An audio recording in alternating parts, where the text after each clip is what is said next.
It's a type of studio that changes depending on what I'm doing. I do a various amount of things. It's all kind of related to stop motion animation and sculpture.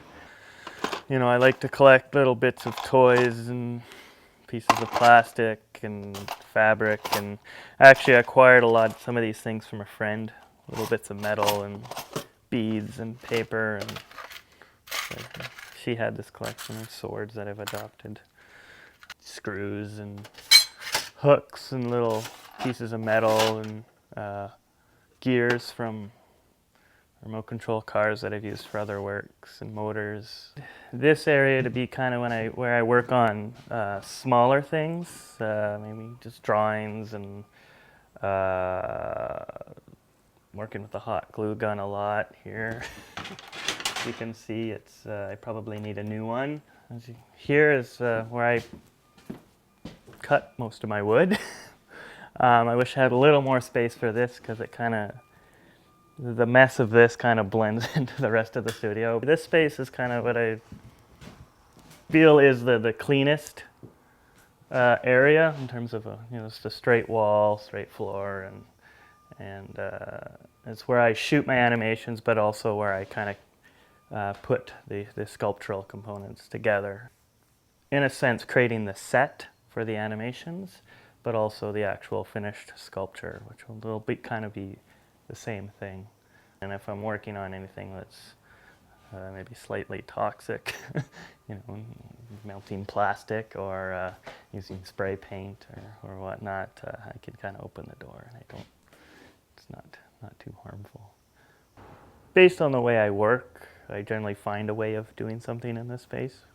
So if I am working with toxic things, I'll wait till it's nice enough to be outside, and I can kind of do it outside. Well, being that it is close to, the house, it's 5 feet from the kitchen door, that does allow me to kind of always be here whenever I want. But it is still separate from the house, and I've had in-house studios. Those generally aren't too good, your lifestyle, your in-home life and your studio life kind of mesh together I find in a bad way sometimes. Sometimes it's good, but there's a lot of bad things and bad habits that come out of that. So having a studio that's just there but still separate is nice. I find I spend a lot of time in here when I'm constructing things. And mostly because I have a little more freedom of opening the door, and it's less controlled, whereas when I'm animating I have to have everything shut. The doors have to be shut, those black curtains have to be controlled lighting situation, and it's usually dark in here with two hot lights, so it gets kind of hot and crazy in here, and I've got the computer set up, and it's more of I have to be completely alone.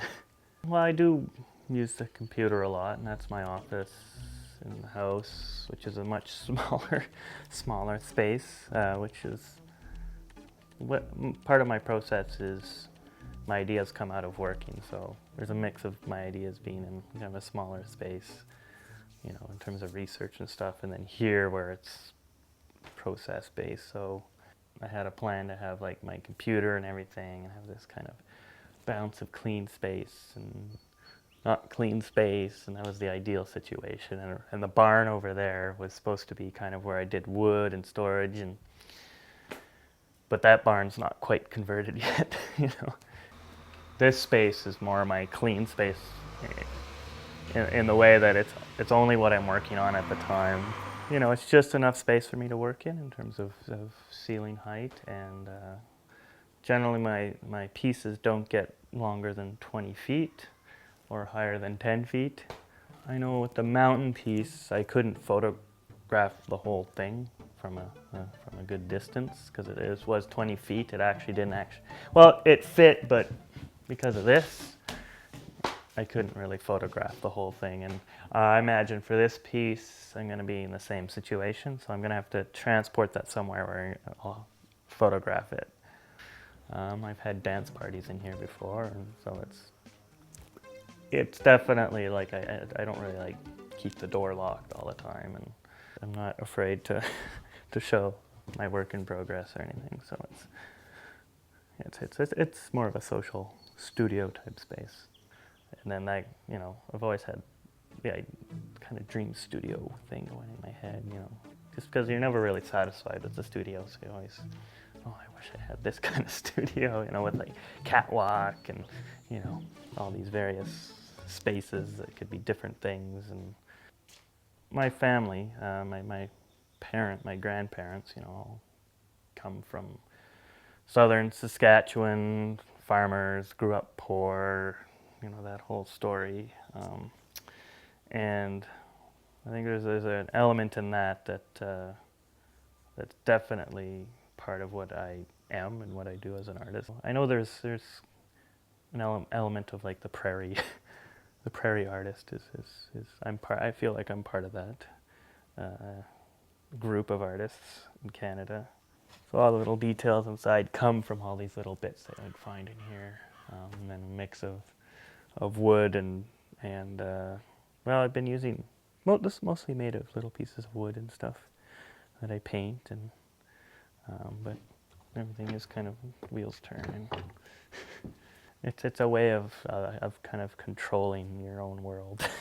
I find with miniature, and I'm very comfortable with that, and that's part of it. Being comfortable with an element in your work that you always go back to, and it is that scale and that ability to kind of make whatever you want. Like I still have ideas of making really big things in that scale, like an airplane or skyscraper or a giant mall, or which I'd need more space for to do, but there's still those dreams of doing those things. Even when it comes to animation, I don't make storyboards. I have an idea of what I want to say, and what I want to come out of the work, but like I said, the process itself is such an important part that it never makes sense when I just have an idea and do it, because something falls flat. I find I can add more layers and connect things as I make the work, and the ideas come. And the mountain, it was about 1.5 years. It's so much time that you can lose a grasp, or you can lose kind of perspective on the work itself. Don't really have a time to stand back and look at it, in a way that you are actually removed from the process. And like I've always, fortunately all my life, I've been able to just make things and do it freely, and I've always had lots of time to do it. Because animation takes stop motion, it takes so much time to do just one little thing. There's an endless amount of things that I haven't done yet that I might not ever get to do, but so there's always things that I want to do. So the process of making those is really enjoyable. But I think the successfulness of a piece you find out as you step back and as you start to be removed from it, and you look at it again, and you get different things.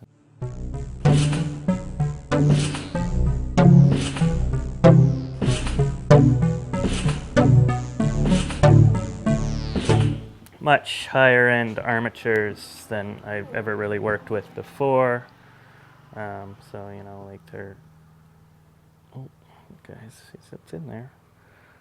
It should pop out. The hand actually, comes out, and I can kind of replace it with a new hand, or these are adjustable stainless steel ball socket armatures that, are much more stable. And so when you're making something, I've found over the years when I have used my wire armatures that I make myself, part of the problem is you're having a good day, but then the actual thing fails, and it's really frustrating because you want to do it, but you can't, because you got to fix it. For the mountain and Secret Citadel, it's something I really haven't done before, which is play with actual pre-made scores. So, found material essentially, This time it's the Peer Gynt suite, Grieg's Peer Gynt suite. But I've done a process where I've taken the scores, which are public domain. They're old enough that and then I put them through software that reads the scores and turns them into MIDI. And then I take the MIDI and move it into a program where you can play with the notes and everything. And the tracks you can put different instruments to. They're called sound fonts, essentially. Seeing people interact with it changes the way I see it, enlightens me about potential of another work, or kind of discourages me from doing certain things. And also removing it from the studio always changes it. It's always feels so big in here, and then you put it in a big space and it feels small. But in another way it feels big because it's got more room to spread it, especially with things that are sculptural. Stop motion animation, you're kind of playing with puppets essentially, and making these things. As a kid, this is how I used to play in terms of making models and interacting those with my action figures. And essentially these pieces themselves are kind of like these playstations, like giant toys basically. And the scale itself of things is kind of supposed to suggest play, because it's at a scale where as a human you can kind of play with these miniature things. And I'm still obsessed by the same things I was as a kid in that sense of play. Ideally, I wish I didn't sell my work and could kind of have a collection of all my models and puppets and all these things that I could just play around with and put together and create narratives. But I don't. Ideally that's the way I would like to have it, but almost just completely contained within this space. But it's not like that.